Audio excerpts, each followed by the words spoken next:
ಹೋಗ್ತೀನಿ ಒಂದೇ ನಿಮಿಷ. ಇಲ್ಲಿ ಗಮನಿಸ್ತಾ ಹೋಗಬಹುದು ರಾಹುಲ್ ಗಾಂಧಿ ಅವರು ಮಾತನಾಡ್ತಾ ಇದ್ದಾರೆ. ಏನು ಮಾತನಾಡ್ತಿದ್ದಾರೆ ಮನೆ एजुकेशन सिस्टम जो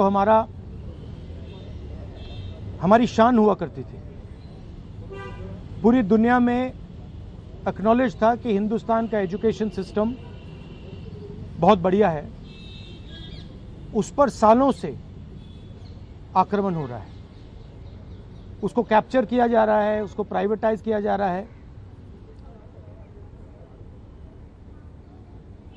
उस पर रिएक्शन था।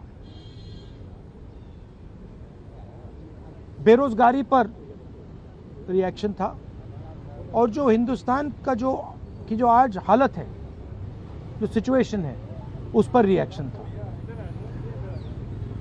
प्रधान एक सिंबल है, करप्शन का सिंबल, एजुकेशन सिस्टम के डिस्ट्रक्शन का सिंबल, इनकॉम्पिटेंस का सिंबल। उसको तो जाना ही था और अच्छा है कि वो गया, बट अब कॉन्क्रीट स्टेप्स एजुकेशन सिस्टम को बदलने की सरकार को लेने पड़ेंगे। बहुत बड़ा मुद्दा है आरएसएस का जो कैप्चर है हिंदुस्तान के सिस्टम पर, एजुकेशन सिस्टम पर। अगर मोदी जी की गलती है तो उतनी ही गलती आरएसएस की है, क्योंकि दीमक का काम आरएसएस ने किया है, हमारे एजुकेशन सिस्टम को अंदर से खोखला कर दिया है। जो नॉलेज होती है उस पर इन्होंने आक्रमण किया है, तो गहरे स्टेप्स लेने पड़ेंगे। मुझे नहीं लगता है कि ये ले सकते हैं, बट देखते हैं।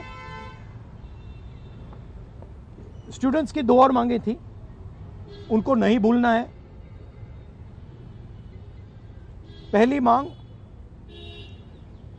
जिन लोगों ने स्टूडेंट्स पर आक्रमण किया, अटैक किया, मारा, इंप्लीमेंटर्स एंड ऑर्गेनाइजर्स, दोनों पर कार्रवाई होनी चाहिए और विजिबल कार्रवाई होनी चाहिए। स्टूडेंट्स को दिखना चाहिए कि ये लोग इस कारण पनिश हुए हैं।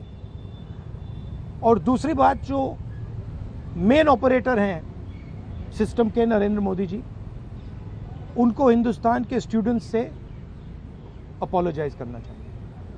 तो ये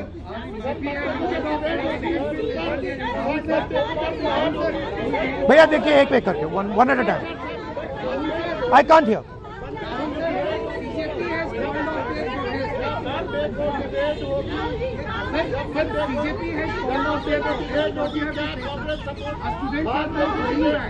Okay, please, one at a time. I can't answer otherwise. No, I'll tell you. You go ahead. BJP has called off their protest, and students are now going back. Their 2 demands, sir, as you mentioned, that has been not fulfilled. So, what will be your step in the parliament when parliament commences on Monday? Well, they are also bringing a new bill, sir. The first thing is that we hold Mr. Amit Shah directly responsible for the violence that has taken place against our students.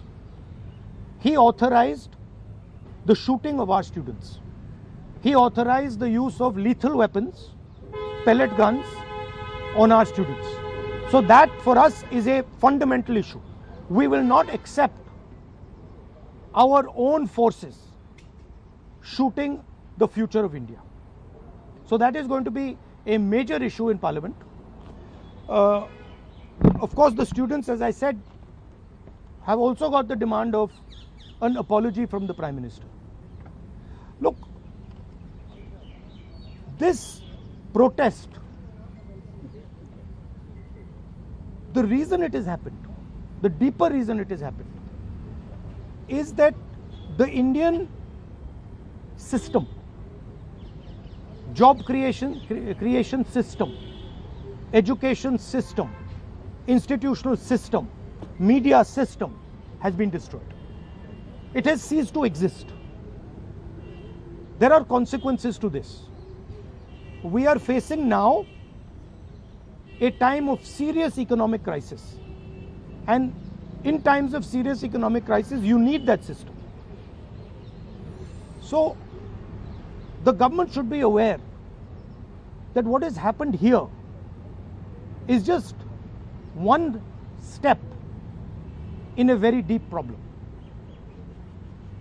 Right? So the government needs to start listening to what the people of India are saying. And this is a warning to them. This is a warning from the students of India, this is a warning from the opposition, that you cannot run India the way you have been running. This is not your personal fiefdom. This is not something that belongs to you. This belongs to the people of India. This belongs to the Constitution of India. All these institutions, they do not belong to you. And if you carry on down this path, you will see that what has happened right now will be at 10 times the scale. So that is basically the message. One by one, please. One by one. Please. सोमवार को bill जब आएगा, सोमवार को bill आने के बाद सरकार से कही जा रही है कि इसको और स्ट्रिंग करने के लिए और मजबूत बनाने के लिए लाएंगे। तो क्या पहले आप लोग की मांग ये रहेगी कि पीएम पहले माफी मांगे, उसके बाद ही आप लोग चर्चा में हिस्सा लेंगे, या उसके बिना भी कोई रास्ता? देखिए, इसमें हमारा